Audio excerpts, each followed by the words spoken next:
Welcome. I'm Dan, your friendly fishmonger at dansfish.com. We do this live stream every Wednesday at 7 p.m. Mountain Time. That's 9 Eastern for those who might be mountain challenged.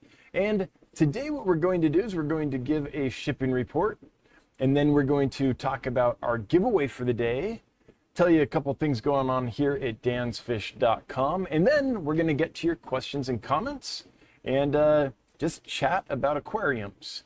That's the thing we do every Wednesday here at the Dansfish live stream. Want to thank everyone for joining us, spend a little bit of your Wednesday evening with us. Now, the shipping report is non-existent because Jonathan's in California right now. He's on the road, and so he calculates the shipping report change. So I don't actually know what it is this week. Last week it was at 98.98%, and I was hoping that maybe this week it would have got up to 99%. That's our goal. We want to be at 99% success shipping healthy, happy fish to our customers over a 12-month running period. We're just shy of that as of last week, and I'll have to tell you next week where we're at, because I don't have the shipping report this week. So that's that, not the usual shipping report, but it's the one I've got. So we'll just jump right to, and I'll check, maybe Jonathan will send it later. So if someone could yell at me, maybe a mod, post at Dan's Fish in like half an hour, then I'll check and see if Random Arms has been able to update the shipping report for me. Okay, so I guess we'll jump right to the giveaway, and it's a pretty darn good one. So the giveaway is for what I think is one of the Native American fishes, North American native fishes, that if you're thinking about getting into native fish, I think this is one of the ideal ones to start with.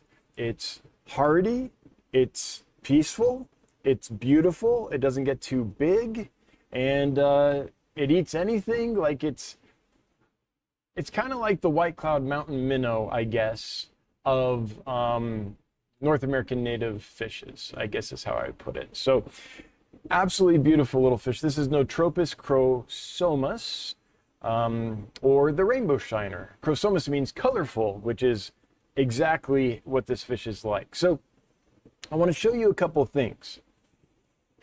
So often this fish looks like this. It's got some pleasing colors. It has some blue iridescent highlights on the back. Or like this.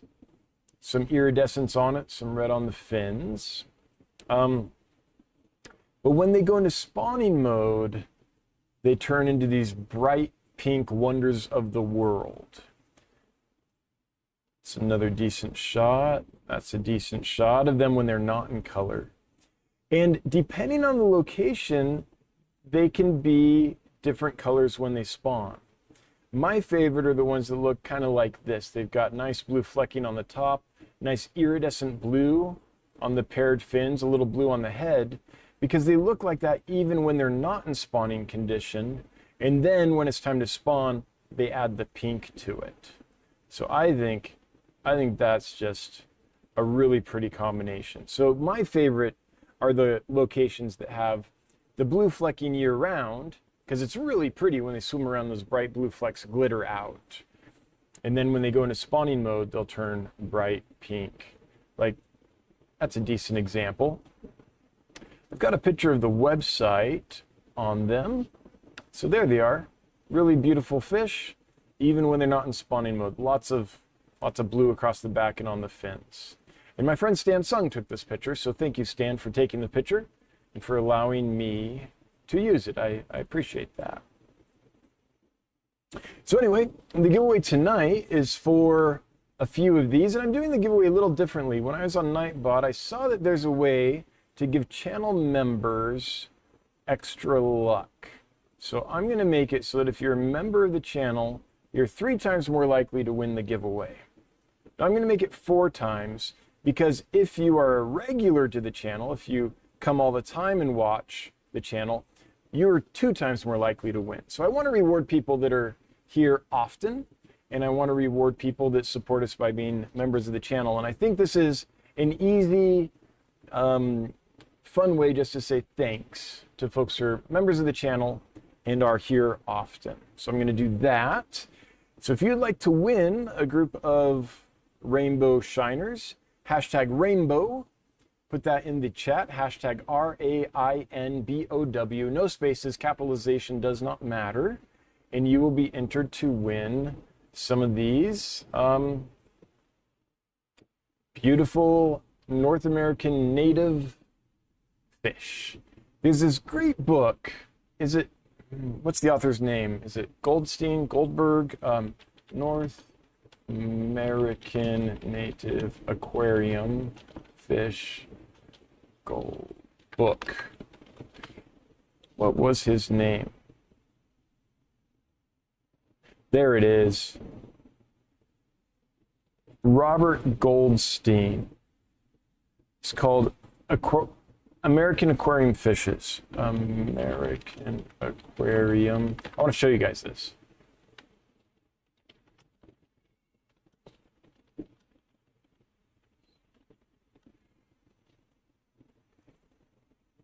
It's this book. If you can get your hands on this thing, this is an absolutely wonderful guide to fish that are native to the United States, mostly, and how to keep them in aquariums. It's only 88 bucks, and I bet this is a big hardcover.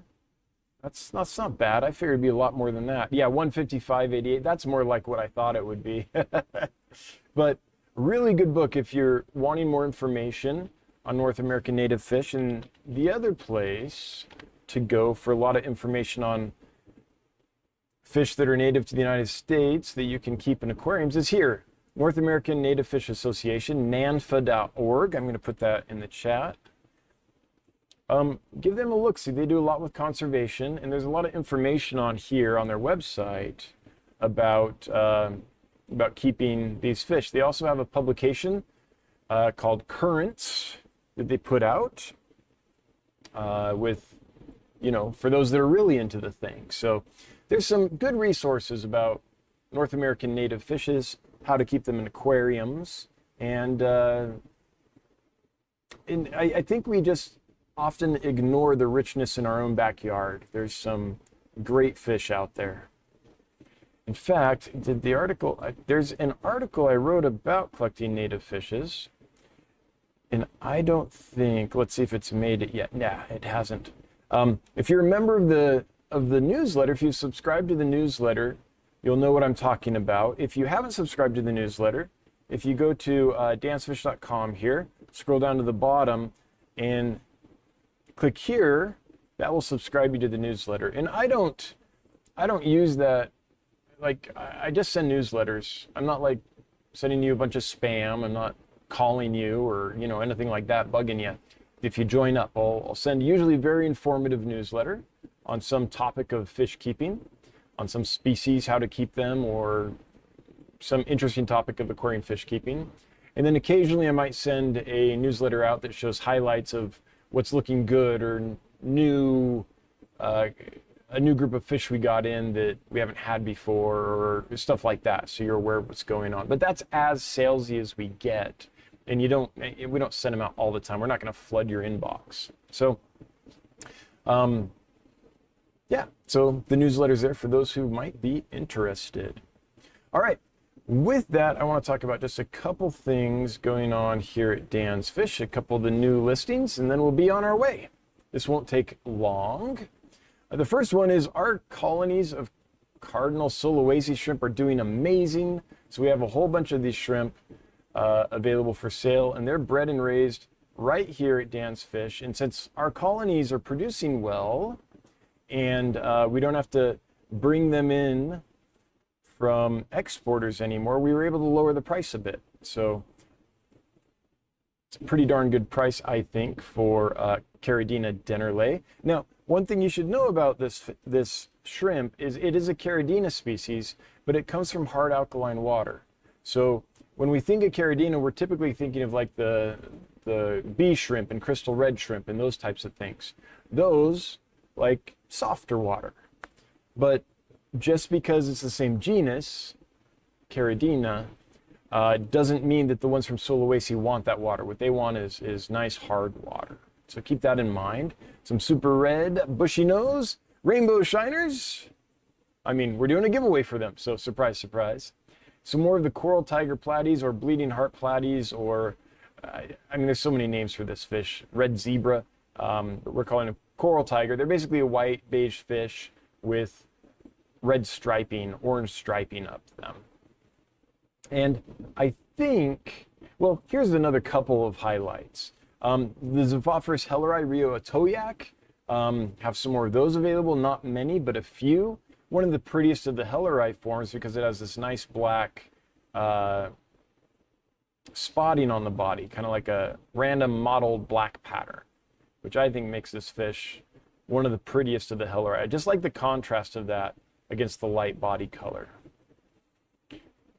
Melanitania pygmaea, the pygmy rainbow fish. This one's super hard to get. It took me years to get it. We still have a few available. This is one that I thought would sell out super quick. People have requested it for a long, long time, but honestly, we haven't sold very many of them, so it's been a bit of a surprise, that one. Just a few more of the honey blue eyes from Snapper Creek. This is Pseudomugil mellis.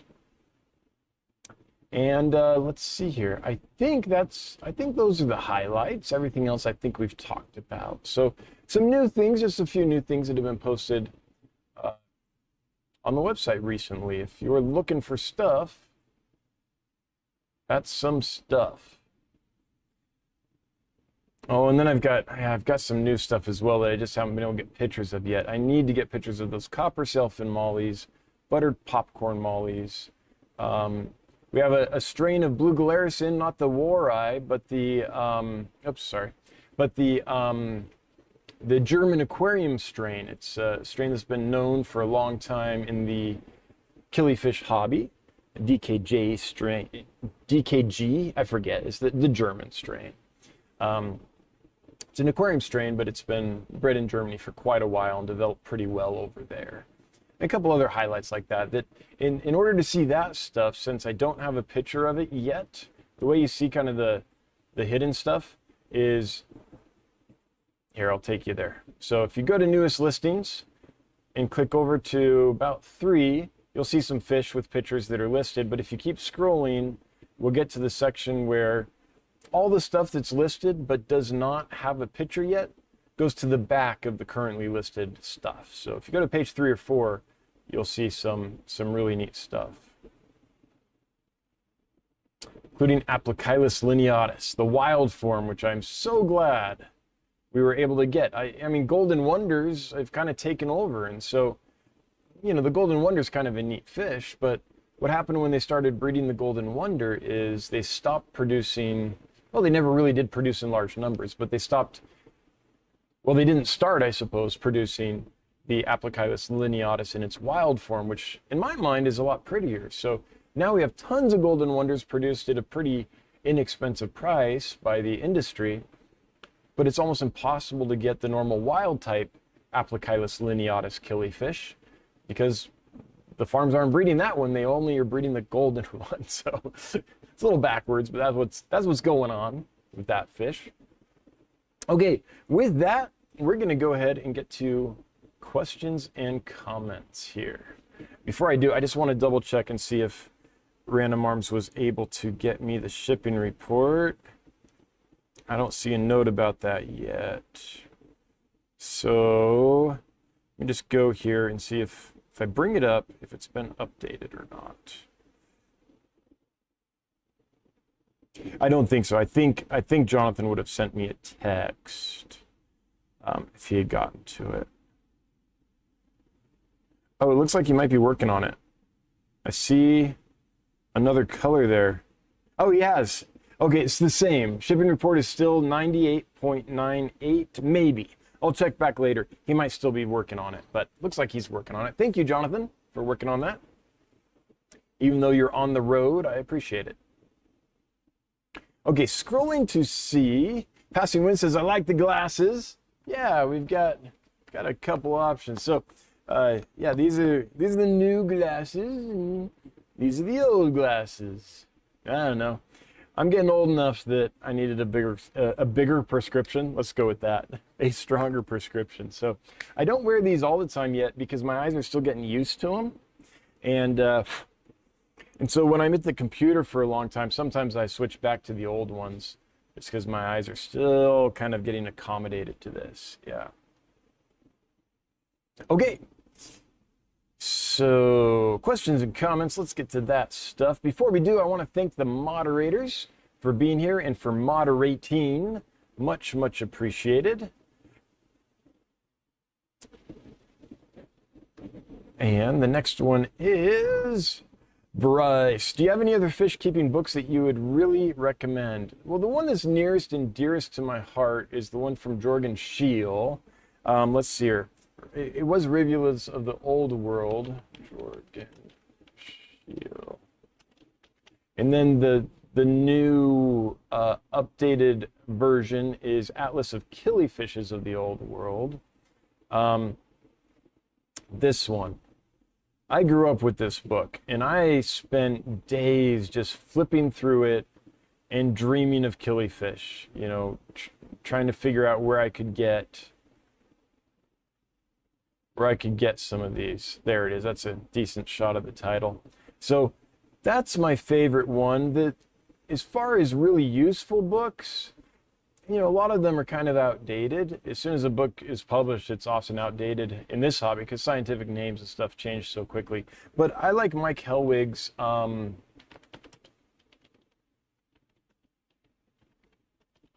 book on live food culturing, which is, I don't know what this is that I found. Hang on, let me search for this off camera just in case something weird pops up while I'm searching. What is it? Culturing live foods for the aquarium? Live food for the aquarium book? Maybe it's that one. Yeah, there it is. Okay. So Mike Helwig's book, Culturing Live Food, is awesome. It's a step-by-step guide for culturing one's own food for the home aquarium, and I have found it to be very, very useful. Wow, maybe it's out of print, 149 bucks, but there might be, you know, other places you could find it cheaper.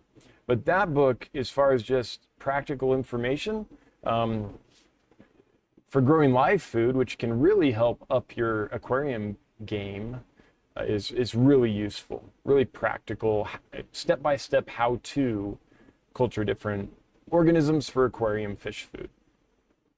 My name is Nobody. What do you think is the perfect bottom dweller tank mate for 8 Melanitania 18 in a 75? So the challenge there is going to be getting food down to the bottom, because you've got 18 hungry rainbow fish eating the food at the top as soon as it hits the water. They're so fast to the food. So I would take a two-pronged approach. One would be a bottom dweller that's quick, like a small Synodontis type catfish. Those guys are speedy fast, and as long as they get a chance to smell the food, they'll get on it pretty quickly. And then the other would be some kind of probably Ancestris type pleco. And the reason that would work is you can turn off the lights on the tank and in the room and then feed them, and they'll feed at night when the rainbow fish are not feeding. They'll feed in the dark, and then the rainbow fish won't outcompete them. So that's what I'm thinking, something like that. When you say bottom dweller, I'm thinking like catfish. So that's where my mind went. So I don't know if that springs that's helpful at all, but that's the direction I would go. Looks like some folks have been generous in the stream. Kaler's backup. Different account. 1999, I assume that's Bob Kaler because I modded him earlier. Bob, I saw you sent me a text. I haven't had a chance to read it yet, but I'll get back to you in the next day or so.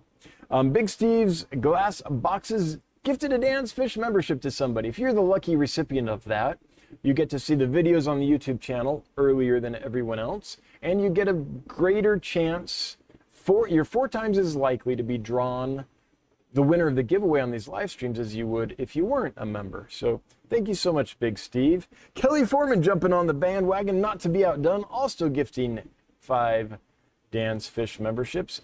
Oh, and I should thank Kelly and the other folks that were... the reason I'm not saying their names is I don't know if they want me to say their names publicly, but Kelly and I already talked publicly about this, so you guys already know.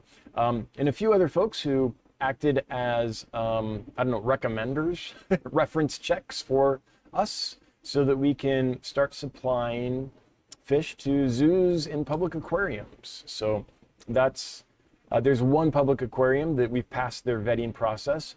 There's another that's reached out, and I don't know how, if they reached out, we did our thing on our side, and I haven't heard back. I haven't really pursued it. So there's at least a couple public aquariums that we might be supplying fish for. So it's really nice. The reason they reached out to us is because they were looking for a way to get healthy fish, and people have been talking about us enough that word got to them. And so that's pretty cool. So thanks everybody for spreading the good word, and word of mouth it just helps this business so much. Helps us keep being able to do what we love to do every day, which is mess with aquarium fish. That's what we like to do. So thanks, Kelly. And the other references. Go with the flow. I just purchased the last 4 dwarf red-tailed eels you had. Will I at least get 1 pair out of the ones you had left? I assume so, but they're too small to sex, and even if they were adults, I'm not very good at sexing eels. But these guys are, you know, that big, the biggest ones, and they're gonna get 7 inches. So I think they're much too young to sex now. I think since you got 4, you have a good chance of getting at least a pair out of that. I mean, statistically, you got a very good chance.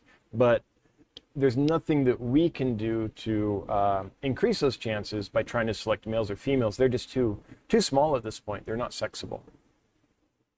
Jacob Metzner! Join the Fishmonger crew, become an honorary Danio or Danioella, and increase your odds of winning the giveaway. Most importantly, support Dan's Fish. Hey, thanks, Jake, who's been a member for 17 months. Thanks for the continued support. Really appreciate it. Hope everything's going well down in Tejas.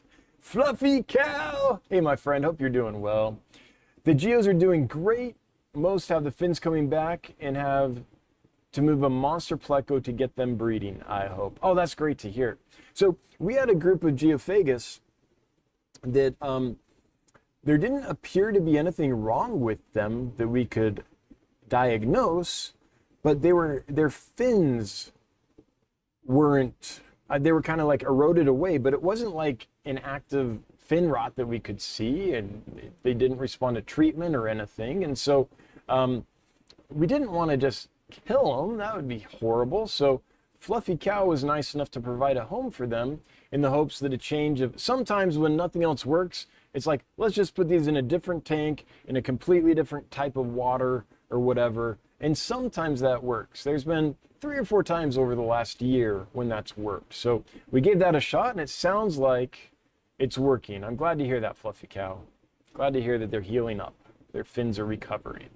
And we have no idea why their fins did that. You would say they're tearing each other apart, but they weren't. Like, we honestly don't know. Every now and then this happens, usually with cichlids, occasionally with a tetra, but that's very, very rare. Well, it's very rare totally, but cichlids get it more than anything else. And at first you think aggression, but then you see that that's not the case, and you think, oh, bacterial infection, fin rot, and not seen that. And there's, so we don't know. Every now and then this mystery thing happens. And there's been a few cases now where we've just put them in different tanks, got them in completely different water and stuff, and they heal up randomly. So yeah, it's a mystery. Kevin Tarney, hey, thanks for joining up. You are now an honorary Danio or Danioella. Thanks for joining the Fishmonger crew. An old-fashioned whiskey, hey, thanks for throwing money at us. Super chats are always appreciated. They're never required, but thanks all the same. Hey, Dan, will spotted Congo puffers and red-tail puffers do well in temps between 72 and 76 degrees? I see inconsistent info online. Well, that's the internet for you. It's always inconsistent. I would, well, I keep them at 79 degrees. That's the only experience I have, is keeping them at 79 degrees. Maybe the low 80s on a very hot summer day in the old facility. It might get up to the low 80s, like 81, something like that. But I haven't kept them cooler. I've not tried the 72 to 76 range, but I'd be very surprised if they didn't do well at 76. I have no idea how they would do down in the low 70s. But luckily, there is Mountaintop Puffer Keeper is often in the chat. Mountaintop, if you're here, do you have any experience keeping Congo spotted puffers in the low 70s? And if so, what's the experience been? We'll see if we can help you, old-fashioned whiskey. I don't know, and I don't want to make up some answer and steer you wrong. What is your favorite blue community fish? Oh, there's a couple. Let me show you. So I really like the super blue Emperor Carry Tetra. These guys get a nice deep royal blue that's also iridescent as they just, look at that, as they grow. I think that's a very pretty fish. That's a blue fish. I've got a group of them right there that I'm looking at. And yeah, nice blue fish. The other one is the blue flame. The blue flame Epistogramma agassizii, because, I mean, look at it. And then the other thing is there's some electric blue options. So electric blue rams, not a bad looking fish at all. Usually pretty easy to find, usually not horribly expensive. Electric blue acara, really pretty fish. Good parents, very peaceful for a cichlid. I think this is a ton of fun, this fish, nice and hardy. And then there's the electric blue Jack Dempsey. So those are some options for blue. There's also some blue calico platies. Calico, here they are. There's a blue calico platy here, and then there's the blue coral calico platy. Now it's not entirely blue, but it does have some nice blue on the body. And there's some others out there, but those are the ones that come to my mind. The Axelrodi rasboras, those tend to be a nice blue color, at least in one of the color forms. But there's not a lot of blue fish. There's some guppy strains that are blue. There's some betta strains that are blue. But as far as like, most blue fish have been developed in aquariums. As far as nice, bright blue freshwater fish that occur naturally, not a lot. Not a lot. Oh, there's several killifish. Oh, blue gularis. How did I forget? Oh, let me show you. So we have right now, this is, we just sold out of the Wari. We have another one that looks just like this. It's the German strain. I just don't have a picture yet. But let me show you blue gularis.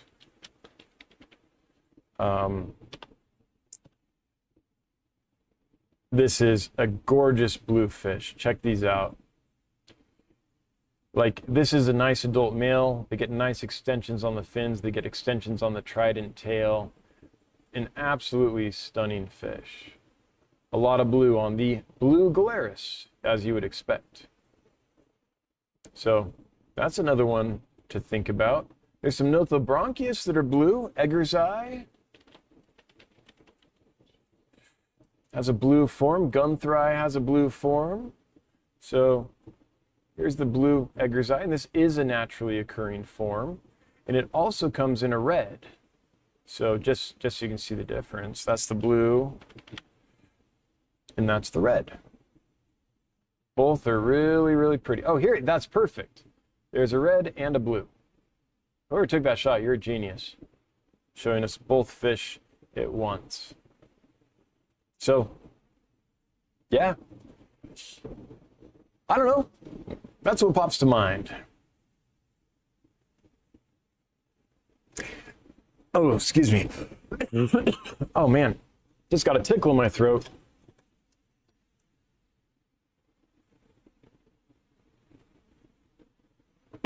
Uncle Smiley's Aquarium says, I got my beautiful cardinal tetras. Oh, I'm so glad you got those.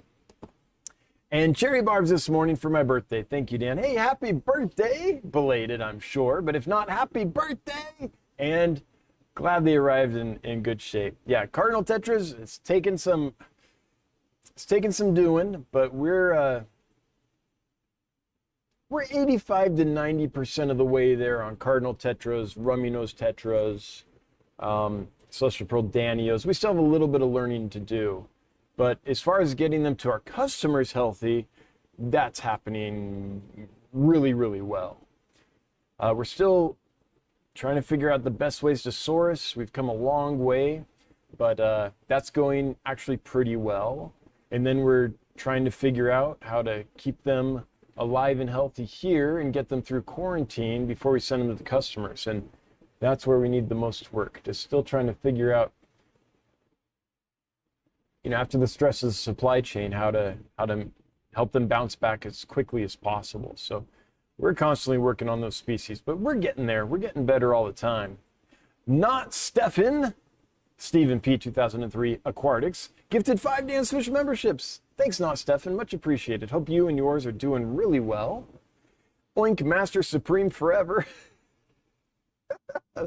Oink Master is just a great name. And then you add Supreme Forever to it, and it's like, yes.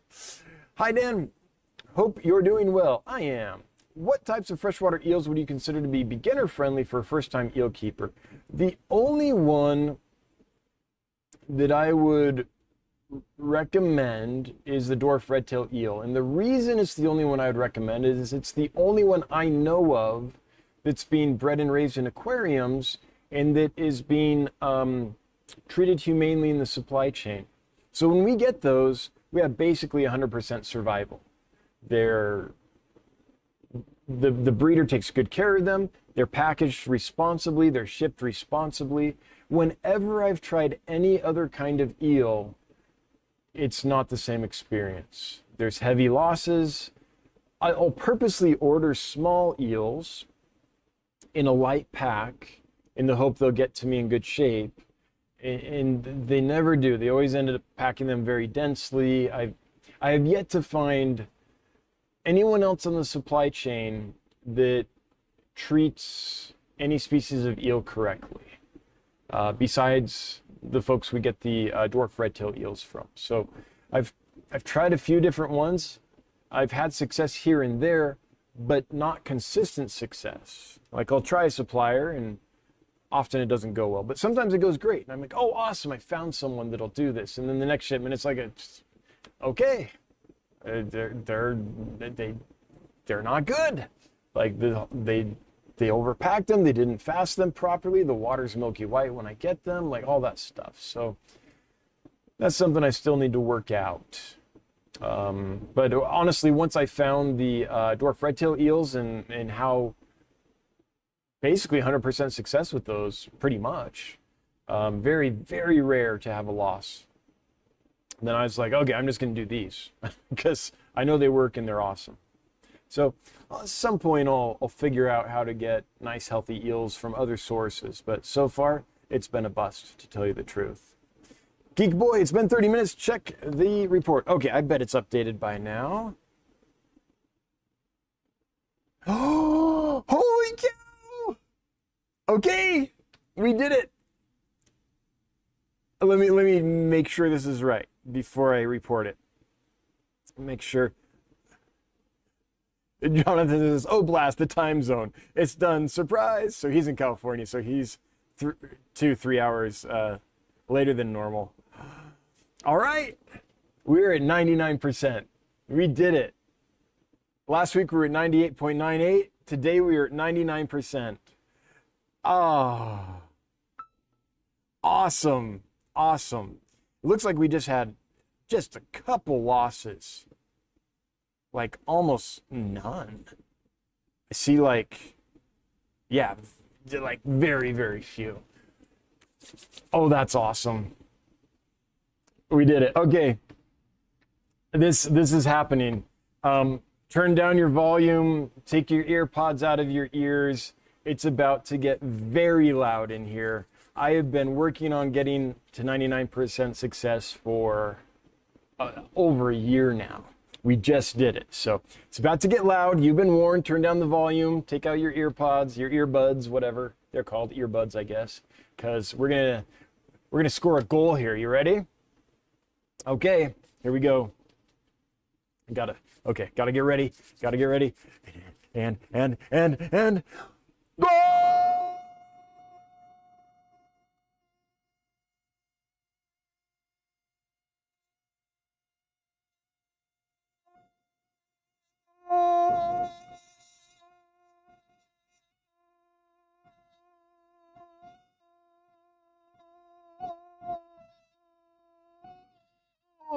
Oh, yes. Oh, finally. Man, it's been a long time coming.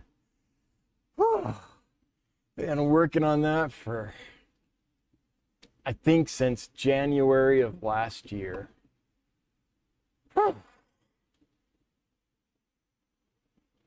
Oh, that feels good.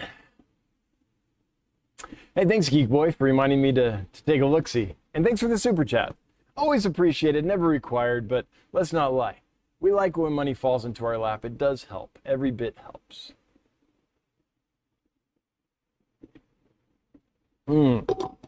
Oh, nice. Nice. Nice. Yes. Ah, only took a year and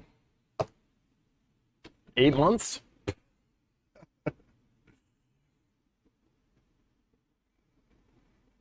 Oh, I did not know this. Scotty says, did you see that they believe they have found a collecting spot for Fundulopanchax sporenbergi?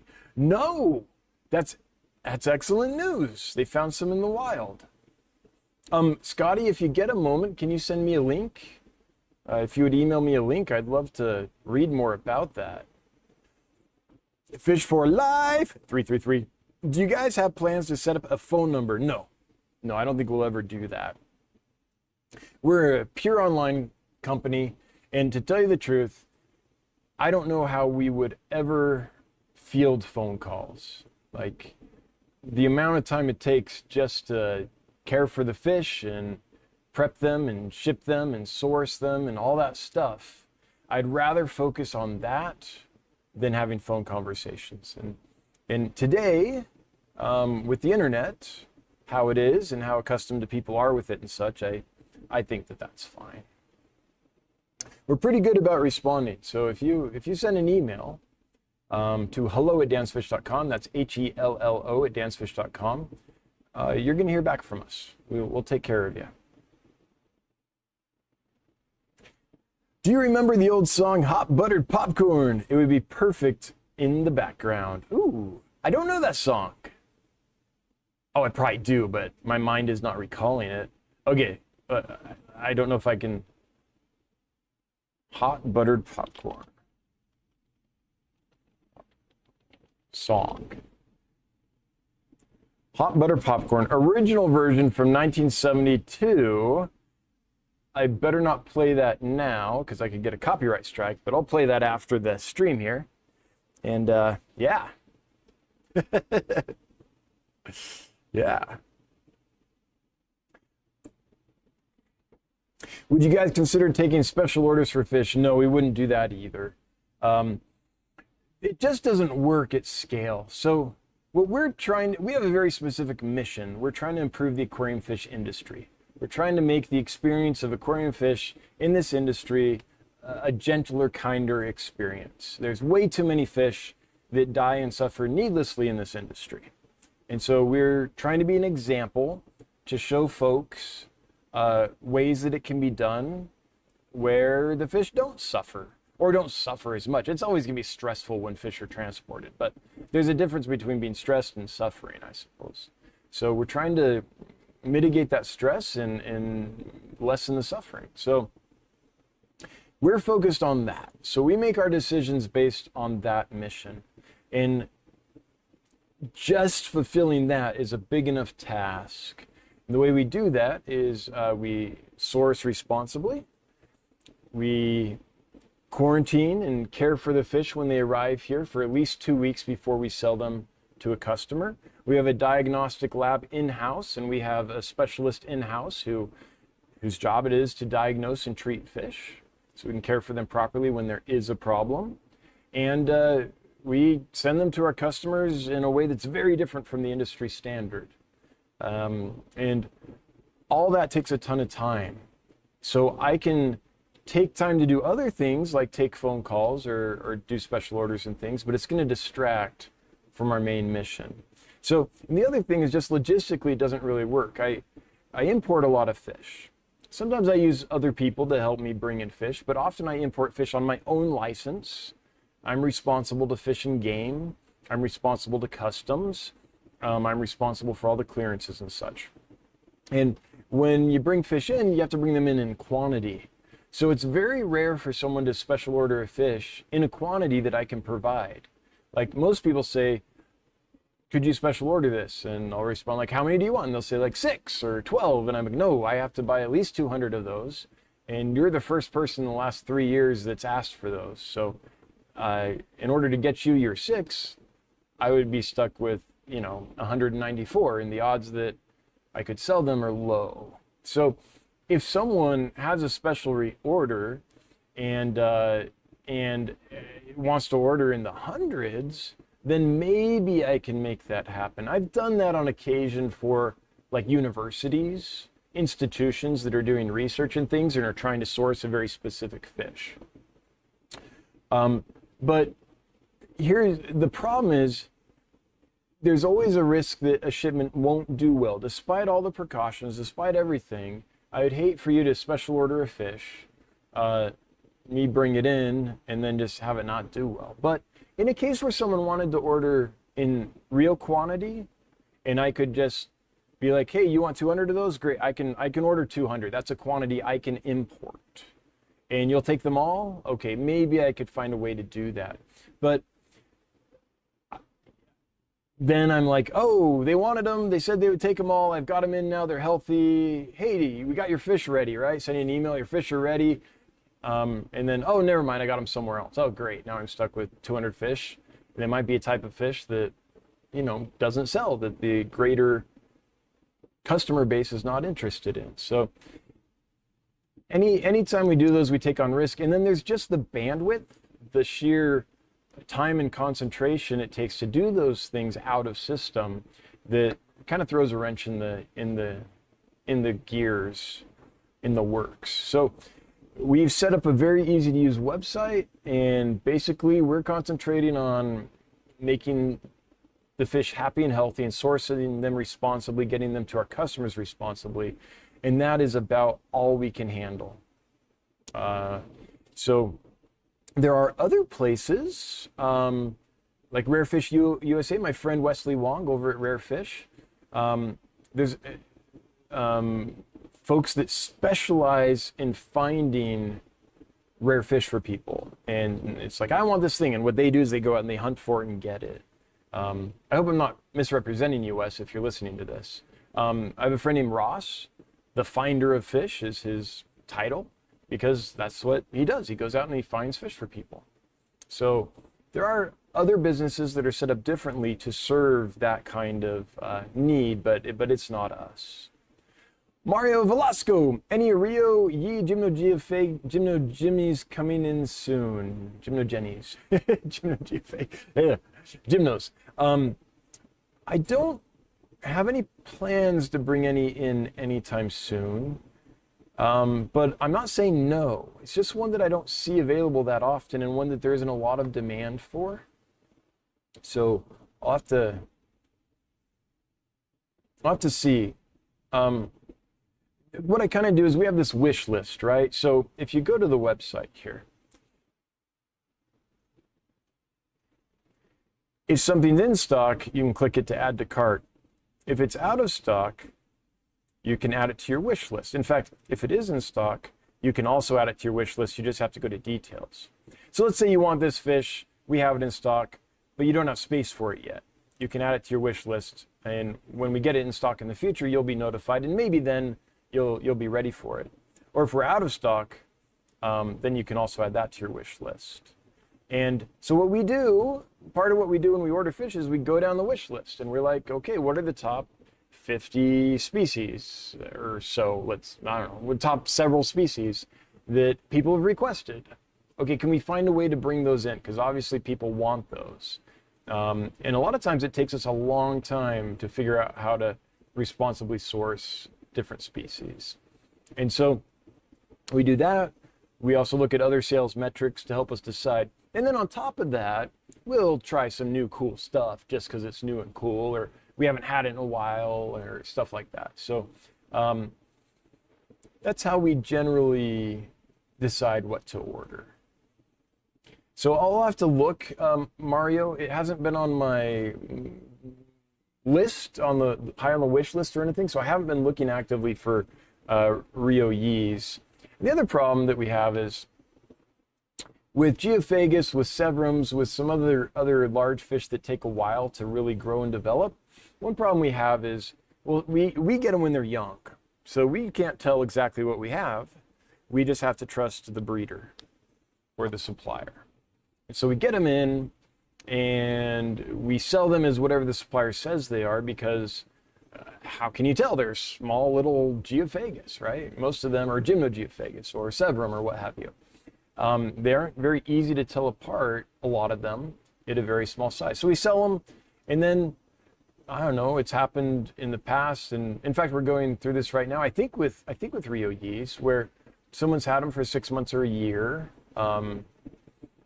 and had them long enough for them to fully develop, and then they're like, I don't think that's the right fish. And so then we get a message from that customer, and it's been months, maybe a year, and the longest I can remember was, I think, just over a year, with the case of Severums, where the customer's like, this is the wrong fish, and we're like, I don't know, it's like, first of all, is it? Where is that information coming from? Then we've got to go look at a bunch of diagnostics, different pictures, maybe get an expert involved to see, is it the right fish? That takes a ton of time. And all these things. So it's not really worth it to us to sell fish that people might later be like, this is the wrong fish. And we're like, maybe it is, maybe it isn't. Or, okay, let's say it is for sure the wrong fish. Then it's like, well, great, now what do we do? This poor customer just spent 6 months to a year raising this thing up, putting all this time and effort into it. They're disappointed because they were trying to raise this specific thing that they did not get. Let's say that for sure it's the wrong fish. They didn't get it. How do you compensate for that? It's like, okay, we can offer you a refund with the shipping, like we always do, if there's a screw up. But that doesn't compensate for 6 months to a year of lost time and effort on a fish they didn't want. So it's just, I don't know, it's Geos and Severums. They're a little hard because of that. And then there's been other cases where the customer months later is like, this is the wrong fish, and we're looking at them going like, I don't know. I really don't know. And I don't want to have that relationship with the customer. I don't want to be like, no, I think you're wrong. No, I'm right. No, I think you're wrong. No, I don't. That's a horrible way to interact with your customers. So I don't know if there's been times when I've just stopped carrying Geos and Severums in the past because of that problem. And since we're having one right now with the customer, I wouldn't call it a problem, but a customer bought some, I think it was Rio Yees, if I remember right. Johnny handles the details, but he lets me know what's going on. I think they've had them for 6 months, and now they think they have the wrong fish, and maybe they do. I looked at the pictures, and to me, I'm like, I don't know, it just looks washed out. It doesn't look like the wrong fish. But I'm not an expert on Geophagus or Geophagus or Severums or whatever. So I don't know. So maybe I can pull an expert in. Maybe I can get a hold of Lee Newman and say, hey, Lee, what do you think? And he'll look at the picture and be like, well, I don't know, it's not clear enough. Or maybe he'll look and be like, it's this. And then, but again, it's just a bad situation all around. So I'm a little gun shy right now, honestly, on Geophagus and Gymnogeophagus. Two Turtle Tom, how do you think copper-nosed barbs would do in a 5-foot tank, and would they eat smaller fish like banded barbs? I think they'd do great in a 5-foot tank. I think that would be ideal. Does a banded barb get like 2 inches and is fairly deep bodied? I think that would be fine with them. But I think if you keep another fish with them, it should be another fairly fast fish. The copper-nosed barbs are about the fastest swimmer you'll ever see, and they're great jumpers, so be careful of that. So they will outcompete other fish for food. And the banded barb, if I remember right from keeping it in the past, is it's a barb, but it's not like as fast to the food. It's kind of a slower eater than something like an Odessa barb or a tiger barb or, one of those, a black ruby barb, clown barb. So I assume by banded barbs you're talking about like pentazonas or something like that. Pentazons, I can't remember. 5 banded barb, 8 banded barbs. Those smaller guys, in my experience, they aren't as quick to the food. So I think that could be a problem if we're thinking of the same fish. So I would choose a tank mate that was quicker to the food, just because those copper-nosed barbs are as fast to the food as it's possible to get, I think, in fresh water. Sovereign States, I've never ordered from you before, but I do plan on getting some algae fighters. How long does shipping take to Washington State usually? I don't know what an algae fighter is. Did you mean algae eater, perhaps? So sovereign, it's not sovereign state, it's sovereign slate. Clever. We ship fish out, usually, if it's not a holiday week, we usually ship fish out on Mondays and Wednesdays. We ship them out, for instance, if we ship them out Monday evening, they'll usually get to you by noon the next day, usually. Sometimes people are a little far flung from the center of the city where the UPS hubs are, and then it can be a little later in the day. But we always ship next day air. So now, if you order on late Saturday and Monday shipping is already full, then we might not be able to ship them till like Wednesday. But once we ship them, they'll get to you the next day.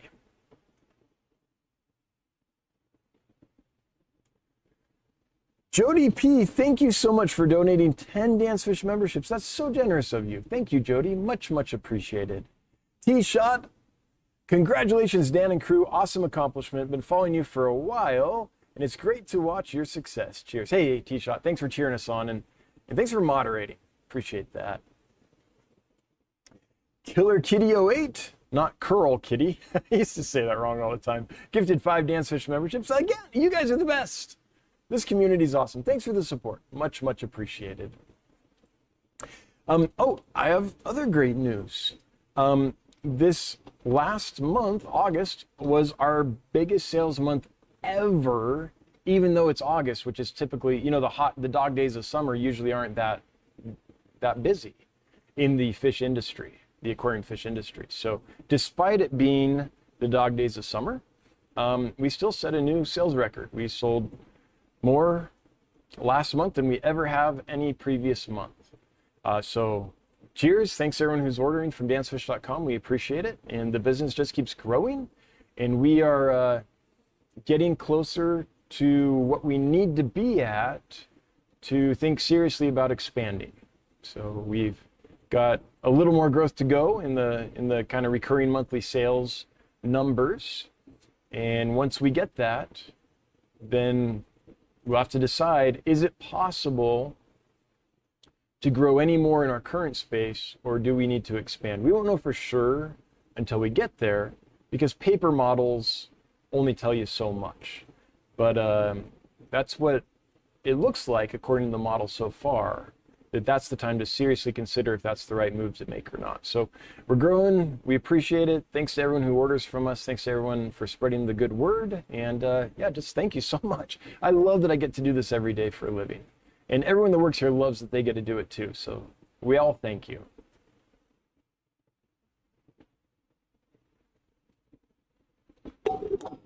Okay, Fishy Jake Outdoors says, a few weeks ago you talked about gastromyzon breeding reference. Oh, I did, and then I did not get it. Okay, I'm going to take a moment here to see if I don't think it's available anymore, because I did look several months ago and couldn't find it. Tropical. forum. Oh, it was not a forum, it's a blog.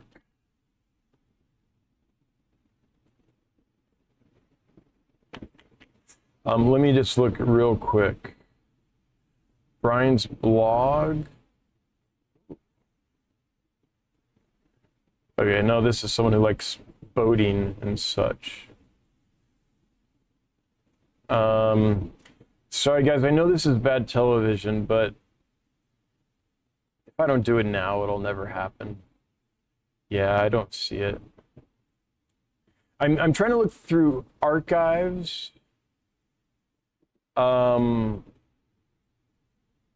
Because it was an old blog. And so I'm looking to see if there's an archive of it.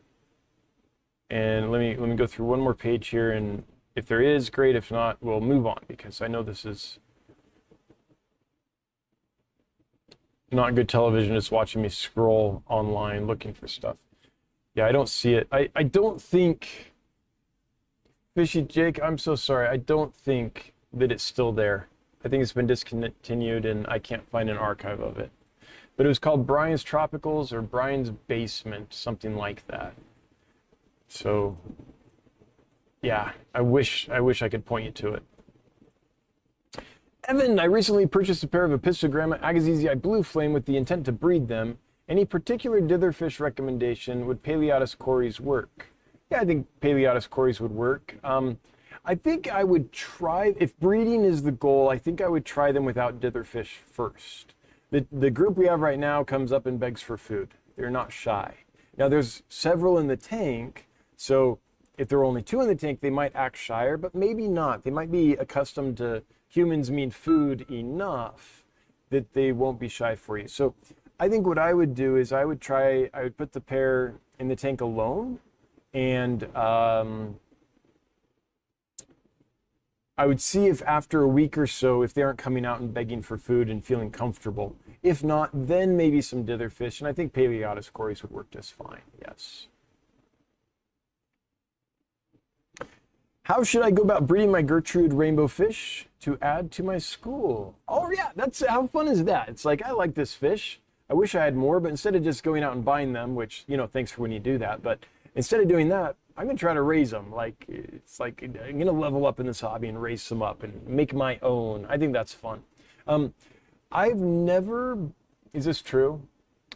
No, I've had some Gertrude that I've bred and raised, but they've just showed up in the tanks with the parents and lots of plants and all that. But if I was to try to do it, I would treat them like killifish. And I think what I would do is, I'm assuming you have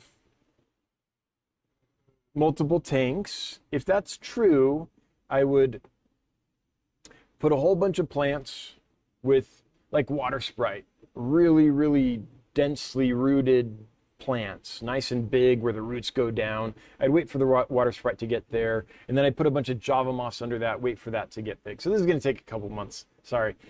There's some other ways we can speed that up that I'll tell you about in a second. But I would do that. I'd just choke like half the tank with plants.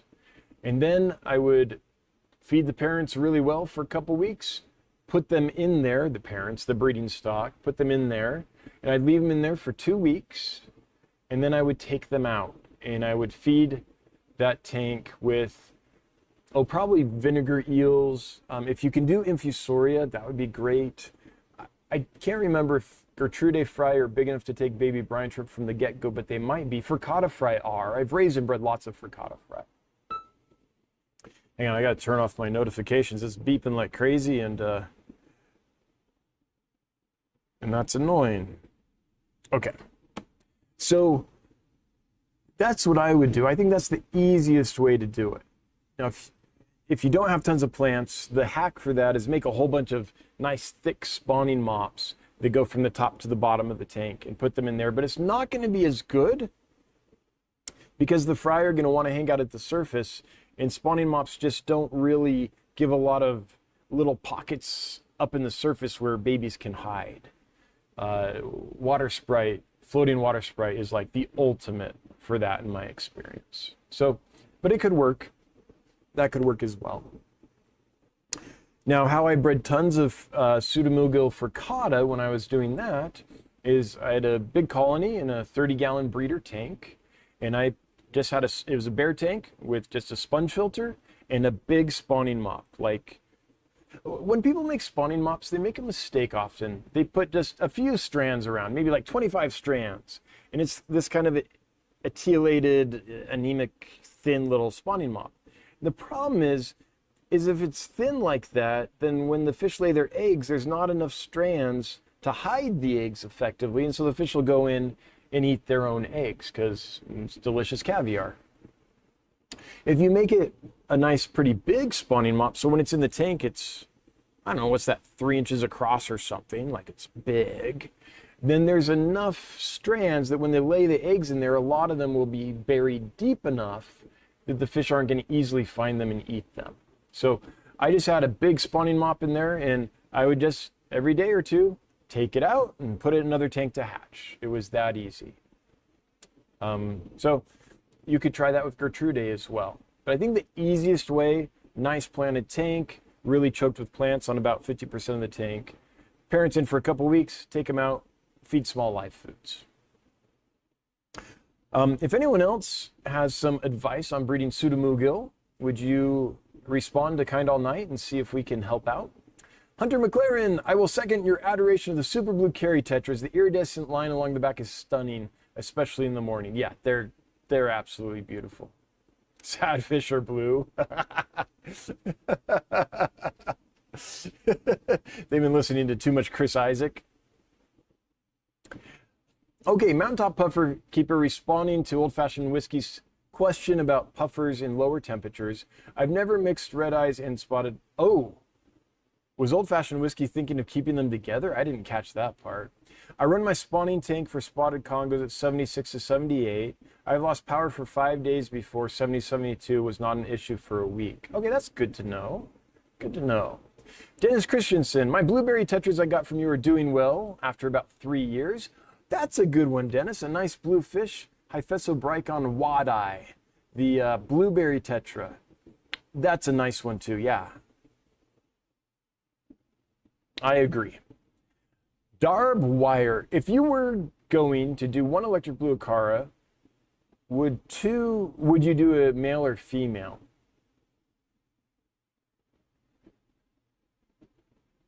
I'm not sure it would matter too much. I've never tried it though, so I don't know, like, would a single male electric blue acara be more aggressive than I've experienced, because I've never kept them singly, and a female less. I've never tried a darb wire. I don't know, but I've never met an electric blue acara that was super aggressive. Even when they were spawning for me, they would defend the nest site, but they didn't.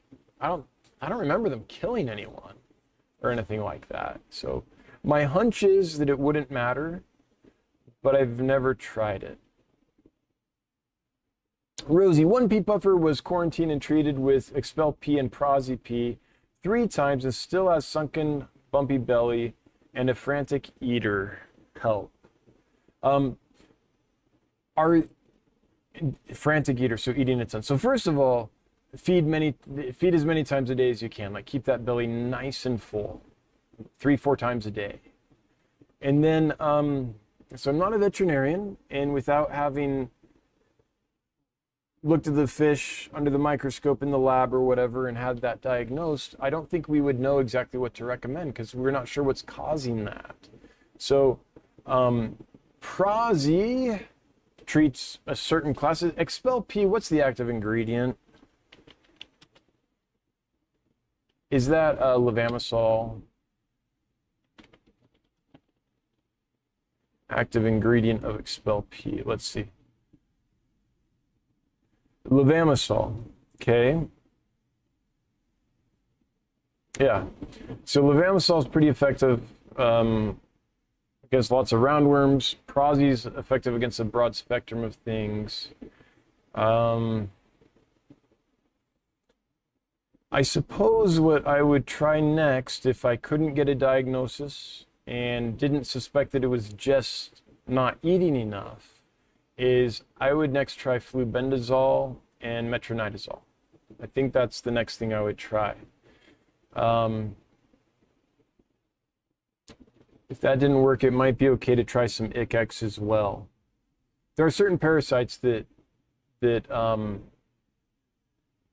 more surface oriented, but will still, or that you won't see, I guess I should say, but that'll kill, like trichodina, for example, that'll kill fish and you won't even realize that they have it. And trichodina can definitely suck the energy out of a fish. So I believe, this is where I am hesitant to give advice, but I believe ICX is effective against trichodina, but you would want to fact check me, Rosie, before you knew that for sure, because I'm just going on the fly and I have camera brain right now. Fish for life, are you able to get fish from Brazil now? Is the strike over? I haven't seen a list of fish from Brazil for quite a while. So as far as I know, I can't, but I haven't really tried super hard. Been busy with other things. Any source advice for mud skippers?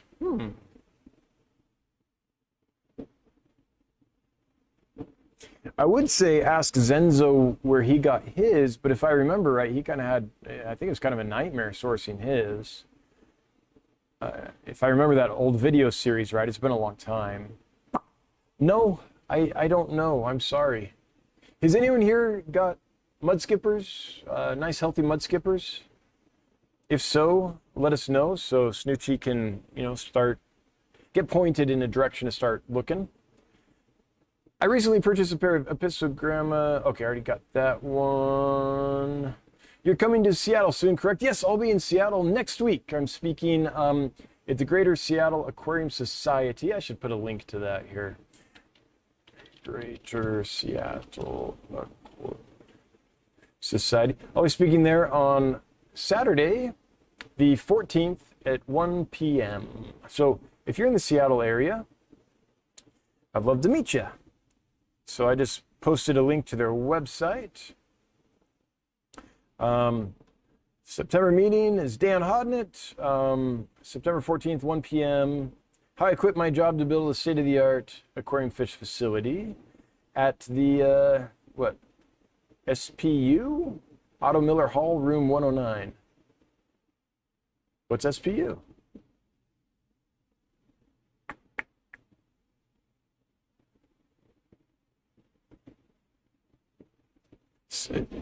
Seattle Pacific University. All right, cool.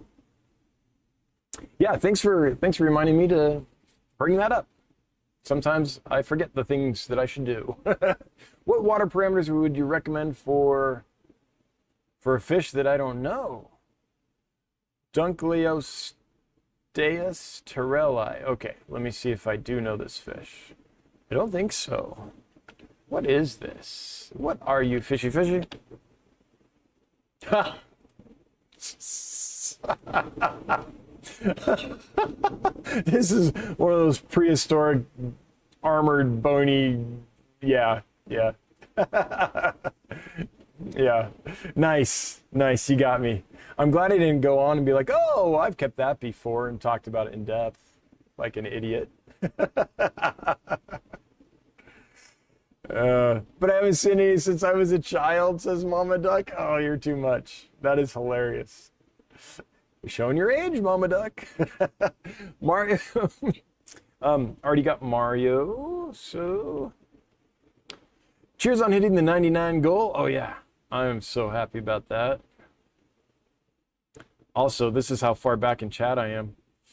Chat just jumped. The next one I can see is Darbwire.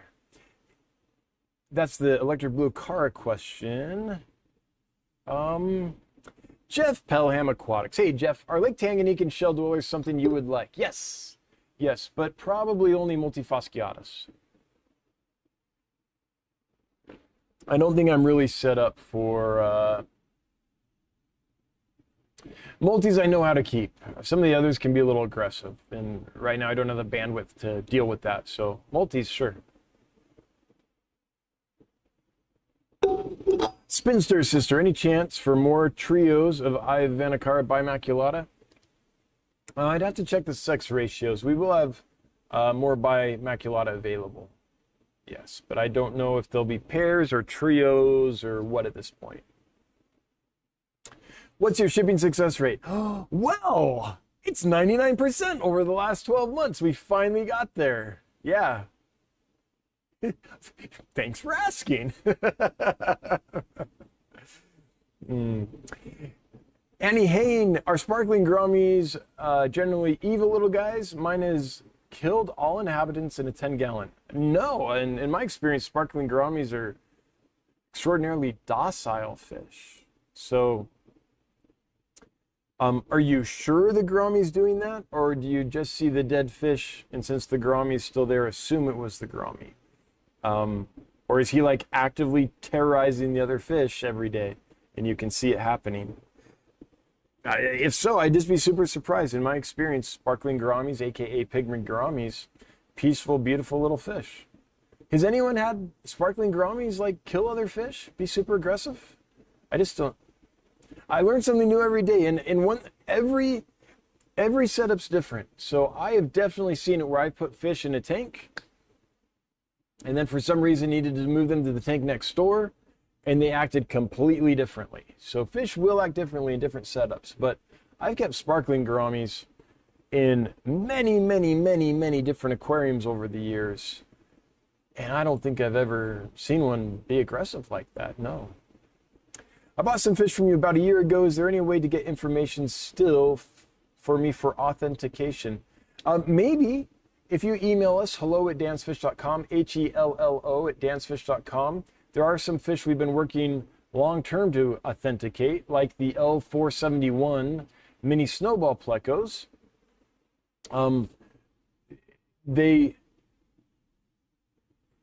So the literature says mini snowball plecos, some of the literature says mini snowball plecos top out at, I don't know, 2.5 inches, something like that. And we had customers that bought those and they got bigger than that. So we're like, shoot, did we get the wrong thing? So we had a pleco expert that bought some and had this concern, talked to his friends across the pond, and they said, they got some mixed signals. Some said, oh yeah, they get bigger than people think. And then someone else said, well, I've got them breeding at 2.5 inches. So it's like, well, what to do? So we actually had Hans Evers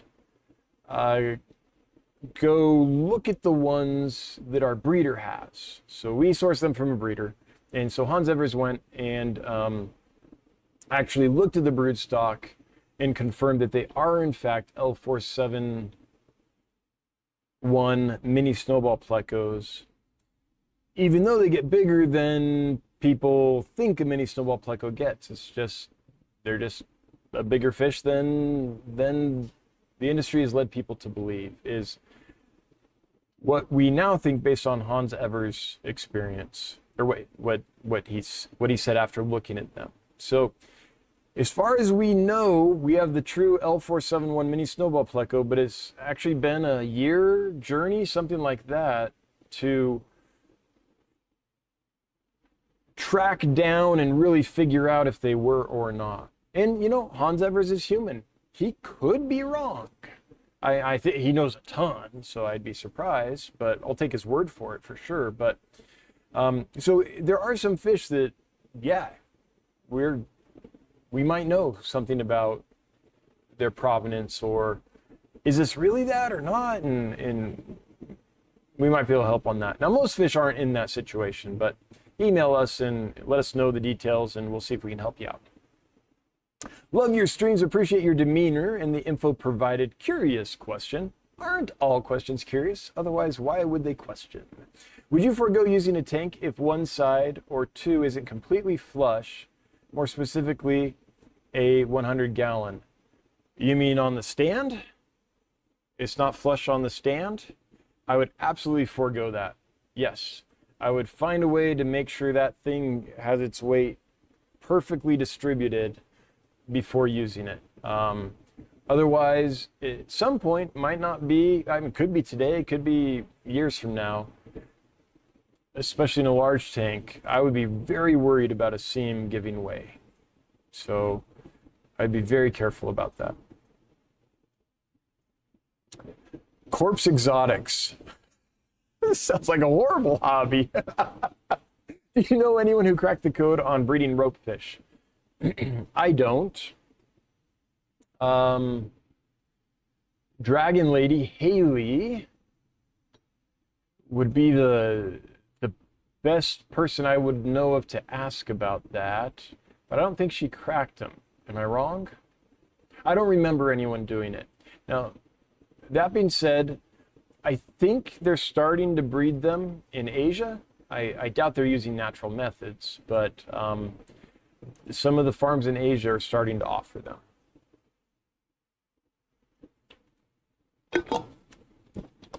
If you can't tell, blue is my favorite. I would love to get rams or a car, as you mentioned. I have an extensive wish list of bluefish on your website.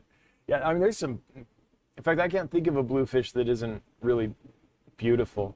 Oh, the blue Kochu tetra. That's another one to check out if you like blue tetras. It's 8:17. All right. The past few giveaways have been insane. Great to see another beautiful fish. I hope you're feeling better and hope to talk. The talk was wonderful despite illness when you got home. Yeah, I'm feeling great. Yeah. And by the way, the trip to the American Cichlid Association convention was fantastic. I had a great time. Vampire weed. I'm setting up a 20-gallon and I'm stuck on bottom feeders. I love coolie loaches, but they're much more sensitive to meds than other fish. I don't really like cories. Well, we treat coolie loaches with medicines regularly, and I don't know if they are in fact a bunch more sensitive. I know that's what people say, but I don't know that I've experienced that myself. So I say if you love them, get them. I don't have any information that would suggest to me that they're more sensitive to medications than other fish. I could be wrong, but I haven't seen that. I haven't run a study on it either, so, you know, just anecdotally. Yeah, had lots of coolie loaches. Every one of them has been put through medication. Okay, let's see here.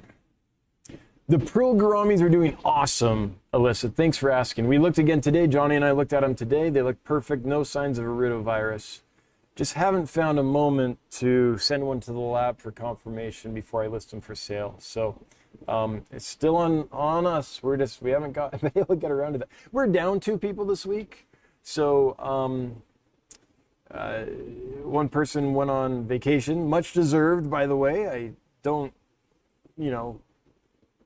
I'm glad they went. They're a super hard worker.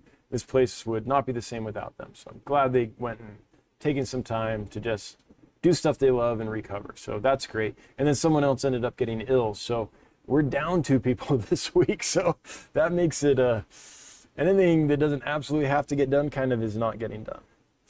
DBC Aquatics, we understand the brain stumbles. You've got 99% on the brain. Yeah. I'm normally maybe close to 99%. Oh, on camera, though, I'm about 70. Yeah. Lisa the Wolf, would anything go well with rice fish? Oh, so many things. I'm interested in having a tank without a heater. Shrimp. Yeah, you could do shrimp. You could do rainbow shiners. You could do white cloud mountain minnows. Basically, anything that's small and peaceful and doesn't need to be kept super warm would do awesome. There's lots of Native American fish that fall in that category. There's different gobies and temperate fish coming out of China you could try. Some of the rhinogobia species and hillstream loaches out of China would do fine. Yeah, rice fish are peaceful little, kind of like guppies, just, you know, don't know what's going on. Just pretty and dumb. That's rice fish, kind of like guppies. What temp do you keep your cardinal Sulawesi shrimp, and do you do anything different to keep them than your other shrimp? No, we do nothing different. They're in the same creek water that's treated and flowed through, 79 degrees. We treat them like we do every other shrimp. Nothing here gets special water parameters. Everything's the same. Oh, and by the way, I should say with the rice fish question, I assume, Lisa the Wolf, that you're talking about Medaka rice fish. There are rice fish from different parts of the world that do need warm water and have more specific requirements, like the ones out of Sulawesi. But if you're talking about the Japanese rice fish, the Medaka forms, the domesticated kind of colorful forms, then yeah, they'll do great. Do you think peacock gudgeons would work with kochu tetras, glow light tetras, and harlequin rasboras? I do, as long as you make sure that they get enough food. Yes. So you're going to want to give them little caves and stuff to hide in. Now, they'll get comfortable and come out. They're not a shy fish once they settle in. They'll be displaying, they'll be sparring with each other, they'll be hunting for food. They'll learn when food time is and be very excited about it. They're fun little fish. But kochu tetras, glow light tetras, and harlequin rasbors are all really quick feeders. So the peacock gudgeons aren't a slow feeder, but they're not nearly as fast as those tetras. So if you have a whole bunch of those tetras in there, they might get to the food before the gudgeons do. So that's just something to manage. It can work. You just have to manage that feeding. If I were to visit Sheridan for a couple days, is there anything you would recommend to check out? Well, there's this fish warehouse out there, Jody P. There's also the Custer Battlefield is close by if you're kind of into history. The Britain Museum is awesome. The Bighorn Mountains themselves are worth a couple days. Just go out there, go on a hike, go see some awesome mountains. And there's some other things as well. It's a very small town, like 18,000 people. So it's not like there's tons, but Mount Rushmore might be on the way. Devil's Tower might kind of be on the way, depending on the route you're taking. So there's some stuff. But it's not New York City, that's for darn sure.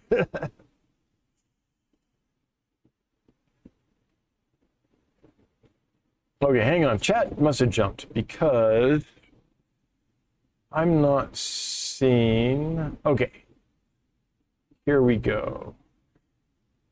Here's the next one. Brian Gillespie. Gillespie, not Gillespie. Gillespie, yeah. I added 2 Variotis platies to fill my box. What are the chances I will be able to get start a colony with them? I requested a male and a female in the notes. Thank you. I think the chances are good. If you get a pair, you'll get a colony. If you get 2 females, you'll still get a colony because they'll be pregnant and they'll drop babies after they arrive. And if you noted that you want a male and female, we're usually pretty good about doing that with something like a platy. We can tell the sexes on those. Killer's Backup is throwing down a Pippi Longstocking super chat, which must mean, yep, it's time to do the giveaway. Thank you so much, Bob, for doing that and for the generous super chat, for your support over the years. The shape and color of your frame suit your face well. Why, thank you. Thank you, thank you. The bigger the shade, the lenses, the less face you have to see. So, so these are probably even better suited to my face than these old ones. I think they're quite a bit bigger. Yeah, they're quite a bit bigger. Yep. I'd say these suit me better.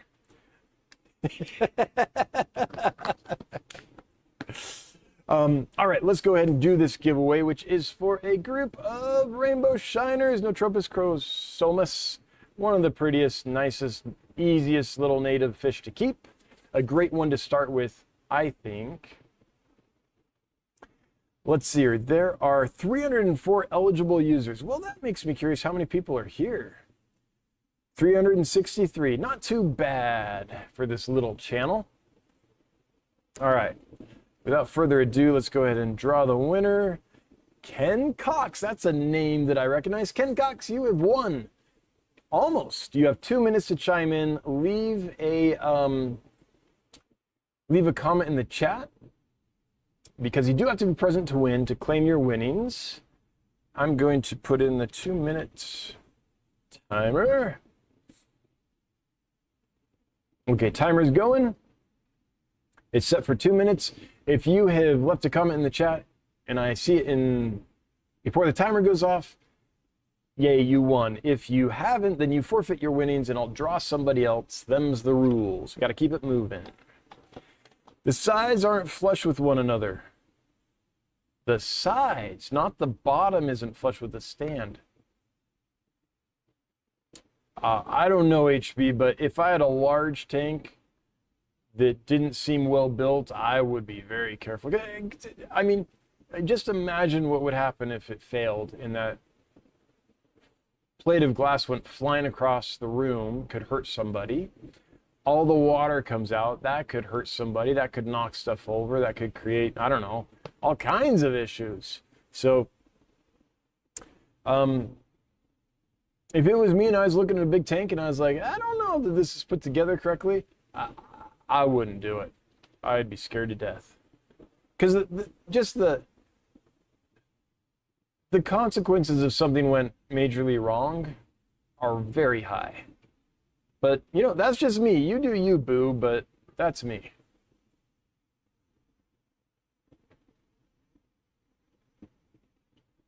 I mean, it's horrible because 100 gallons is a great size. But, you know, you have to make that decision. But, gives me the heebie-jeebies thinking about it. Jody also has Blue Kochu Tetris from us. Nice. Nice. Are there other cories for a 20 long besides the smaller species? I mean, I think any species of Corydoras could probably do okay in a 20 long. There are a few that get much bigger than the rest, but those are few and far between. Almost all the cories top out at around 2 inches. And I think you could keep a nice group of Corydoras in a 20 long of that size, provided you kept up with your maintenance and it was set up in a way that could handle the waste from that many catfish. But yeah, size-wise, I think a group of them would do fine in a 20 long. All right, it looks like the timer's gone off. Okay, so hey, Ken Cox is here and has claimed their winnings. Ken, congratulations. Now we just need you to send us an email to hello@dancefish.com. HELLO@dancefish.com. We need your first name, your last name, and your mailing address, and then we'll, schedule the shipment for you and get you some awesome Rainbow Shiners. Thanks for participating, thanks for playing, and congratulations on winning. Fluffy Cow wants some live bears. We've got some nice wild types in. Let me show you some of these. Okay, so this will be the last thing, and then we'll close her down. Wild types. Anything on here. So if you go to the home page and go to live bears, you can select wild types. And there's lots of domesticated ones that'll do great for you if that's what you want. But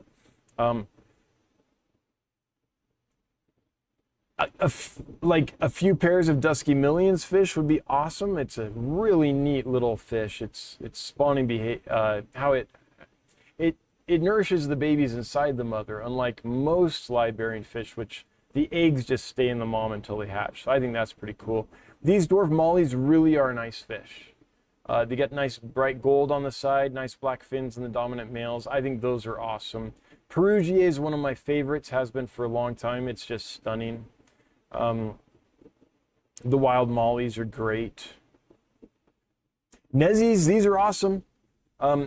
We've got to get a better picture, but this is an amazing wild type swordtail, and our colony's doing fantastic.